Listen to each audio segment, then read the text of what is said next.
Laureate International Universities. Whilst all care has been taken to provide content in line with all of Laureate procedures, please note that due to the diversity within the organisation, and also noting that we have both a VET and a HE arm, ensure you verify all processes with your program director. Student retention, how to keep your students on track.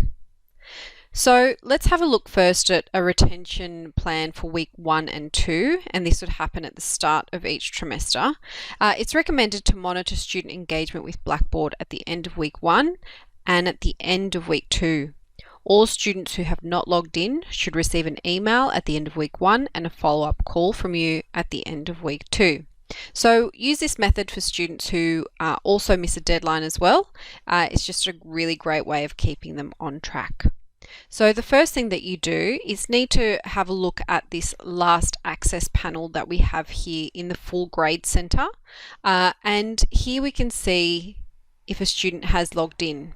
So at the start of week 1 or at the end of week 2, have a look at your last access bar and see if your students have logged in. If they hadn't, so for example, if Lisa Cross had a blank section in here at last access, I would then go on and click on this button next to her student number, next to her username there. I would then select this drop down menu email, and then that's going to bring up this panel over here.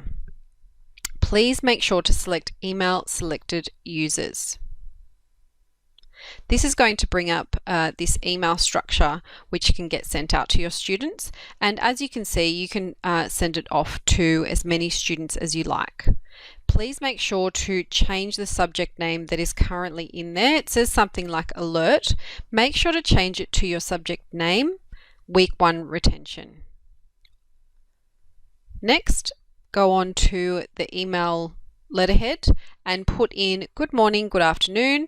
I'm writing to make contact as it appears you have not yet logged into Blackboard Learning Portal during week 1 of, and put in your subject within the, and then insert the qualification. For example, Billy Blue, Diploma of Graphic Design. Can you please let myself or student services know? 1, do you have technical problems or need help with Blackboard interface? 2, do you need assistance with the subject? 3, if you have withdrawn from the course. If you're able to access Blackboard, please contact me via the My Class message, and I actually like to put the direct link that's going to take them into a My Class message. So that's just really helpful for the student. So please contact me via the My Class message function to message me. Please insert your name. It's really important to note that sometimes our students are doing up to 5 different subjects. So with the craziness of week 1 and 2, they may not know exactly who you are, especially if there hasn't been clear correspondence sent out. So that's why it's really important to insert your name. If you're not yet able to access Blackboard, please contact Student Services and put in the phone and or email, or both. Kind regards, and end with your name. Final thing on here, it's really, really important. You're going to see this button down here that says include list of recipients. Very, very crucial that you do select that, as it's going to send you a carbon copy of this correspondence to your Laureate email. This comes in really handy once you're starting to collate all the information. The next thing we need to do is actually download our class role, as this is going to create the Excel spreadsheet that we need in order to start populating who has logged in, who hasn't, and what correspondence you have had. So again, in the full grade center on the right hand side, you're going to see this button named Work Offline. First select that. Once that drops down this menu, select Download. The third thing you need to do is then leave anything that's checked in here as is and just select Submit. The next button that's going to come up is Download. Please select that. with the information that you do get, which you're going to get the student code, their last name, first name, and if they've logged in, create an Excel spreadsheet that's easy for you to collate data with. So for example, in my Excel spreadsheet here, I've created a legend that's going to be nice and easy because it's color coded, and I've inserted phone numbers so it's easy for me to call the students, and week 1, week 2. And just to note, I actually do this for the whole 12 weeks, so you could put into week 12. It's up to you how you populate this, but it's just going to be a really nice, easy visual way for you to follow up if you have called or emailed your student. And as you can see here, I've noted that my student Alicia Simon has not logged in, so I have populated it with her contact number, and I have then put in here that at the end of week 1 she has been emailed, I have initialed it, and I have put the date. And I have done this exact same thing in week 2 once I've called. And as you can see, because I've color coded it, it's just nice and easy for me to populate it as well. If a student then contacts you at the end of week 1 or week 2 and has let you know for any reason that they have withdrawn, or they're deferring to the next trimester or anything like that, please make sure that you do contact student services. Send them a quick email, let them know the student number and the student name, and that they have told you they've either deferred or withdrawn. And once you receive confirmation from student services that they have, then populate it in your notes. Sometimes students may think that they have either withdrawn or deferred, and in fact they haven't gone through the right process. So by you just double checking with student services, it's going to save you and the student a lot of work down the track. Class analytics, one of my favorite things. So we're just going to go through a report that I run throughout the trimester. If you head down, this is on your home page of any of your subjects, head down to Evaluation Class Reports, go to Course Activity Overview, select Run on that little drop down menu, and in here what you want to do is select a start date and put it as the first day of the trimester. And then for the end date, the current date that you're running the report. Then hit submit.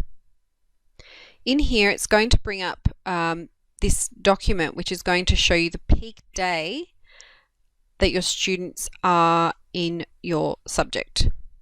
So knowing the peak day, what could you do on this day knowing most of your students are engaged or logged in on as it says on Tuesdays? So on that day you could post announcements, hold collaborate sessions, or be active on discussion boards, more so than you would be on any other day, knowing that your audience is inside your class. If you scroll down a bit, you'll see this student overview. At a glance, you can see that Lisa Cross is very active in your class, and Alicia Simon is less so. So you may want to contact her and just check up and see how she's going. She may need extra assistance. Really important is to check if your students have any disabilities. What's the reason for this? A big reason for me is knowing how I communicate with them, both through feedback in assessments and feedback in discussion boards as well. I did have a student that I was sending video and audio feedback to, and she in fact was deaf. So I had to, and I should have run this report at the start, so that's why I'm letting you guys know that this is a really great way to check what disabilities your students have. So again, under Class Management tab, Evaluation, select Class Analytics, and then under Class Analytics you're going to find Class at a Glance. Just hit Run from the drop down menu, and then you're going to come up with this Student Activity Summary. So if you scroll down the bottom, I've just made it a bit larger here so that you can see, you're going to see your student names and their disability status. So it'll either have a yes or a no. If the student has a yes, please contact student services and just ask them what disability your student has. Knowing which students have disabilities will assist you to determine how to provide feedback.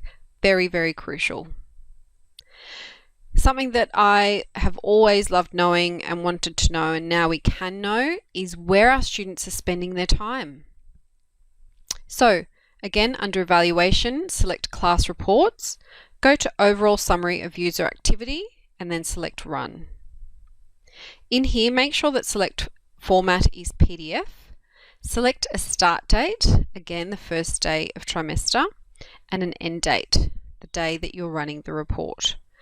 In selected users, make sure that you hold down Shift and select all of your students so that you get a holistic representation of the data. Then you're going to get this beautiful visual report, which is an overall summary of user activity. It's going to show you at a glance where your students are spending their most time. So in one of my classes, I can see that discussion board is a massive hit. Announcements, as you can see, is only 4, but I just want to let you know that please don't worry if you are thinking that your students aren't looking at your announcements. It just means that when you actually send out announcements, it's getting sent to their email. So they might be opening it in their email, not necessarily in your subject. So I wouldn't really focus on that if it's a small number. Content item, that just means the content that's in week 1 to 12. And as you can see, you get your nice pie graph there, and it breaks it down into color codes. This is really nice, and I know it's doubling up on our first instance of graphs, knowing what days our students are in here, but we can see again that Monday and Sunday are really big days for my students to be inside my subject. And it even shows the peak activity time. So it shows me that between 3 and 4, my students are really, really active. So I can summarize peak activity time is between 3 and 4 p.m. Sunday and Monday. That's really powerful information for us as lecturers. Want more help? Please refer to your Blackboard Learn how-to guides, previously known as Teaching with Technology, and/or ask your friendly learning technology advisors. Thank you. Being here shows your commitment to make your teaching experience and your students' learning experience more fulfilling and rewarding.